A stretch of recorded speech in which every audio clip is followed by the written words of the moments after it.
খাবার খাজানা জায়গা দেখাবো। পুরো বাঙালি খাবার দাবার, চিকেন, পর্ক, ডিম, এটা হচ্ছে চিকেন রাইস। এখানে একটা বড় লেগ পিস রয়েছে, আলু রয়েছে। এয়ারপোর্ট থেকে তুমি বেরিয়ে 8 নম্বর গেট। যারা ব্যাংককে ঘুরতে আসছো তাদের একটা খাবার খাজানা জায়গা দেখাবো, যেখানে একদম কলকাতার দামে, কলকাতার থেকেও তো ভালো খাবার তুমি পাবে। সেটা হচ্ছে ব্যাংকক এয়ারপোর্টের পাশেই। এয়ারপোর্টের গেট নাম্বার 8 থেকে তুমি যেই মুহূর্তে বেরোবে তুমি পাবে একটা ফুড কোর্ট, বিশাল বড় ফুড কোর্ট। জাস্ট আমার আগে পেছনে সাইজটা দেখো। এখানে দাম শুনলে তোমার না জাস্ট মাথা ঘুরে যাবে।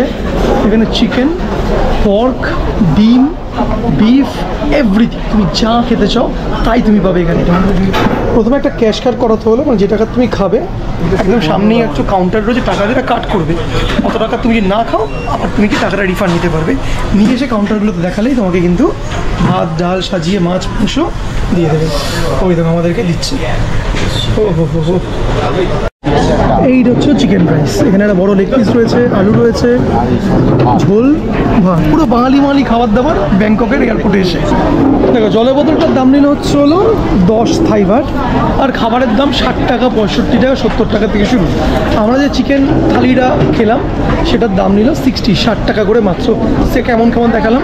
এটা একদম ব্যাংকক এয়ারপোর্ট থেকে তুমি বেরিয়ে 8 নম্বর গেট জিজ্ঞেস করে তার ঠিক সামনেই এই খাবার দাবার করার জায়গাটা। মানে প্রচুর মানুষের ভিড়, এবং সিরিয়াসলি তোমার মন ভালো হয়ে যাবে। কারণ ফ্লাইটে 4 ঘন্টা 3.5 ঘন্টা 5 ঘন্টা ট্রাভেল করে খিদে পেয়ে যাবে, তারপরে যদি ভালো গরম গরম ভাতের সঙ্গে মাছ মাংস ডিম পাও, hope so you will be good, তোমার ভালো লাগবে। তো বাঙালি বলে কথা, একটা দারুণ ইনফরমেশন তোমাদেরকে দিলাম খাবার দাবার ব্যাপার নিয়ে। এই দেখো এটা হচ্ছে ব্যাংককের সুবর্ণভূমি এয়ারপোর্টের ঠিক বাইরের দৃশ্য। ভিডিওটা ভালো লাইক শেয়ার কমেন্টস করতে ভুলো না। তো দেখা করে ইন্টারেস্টিং টপিকে। Good bye and see you once again.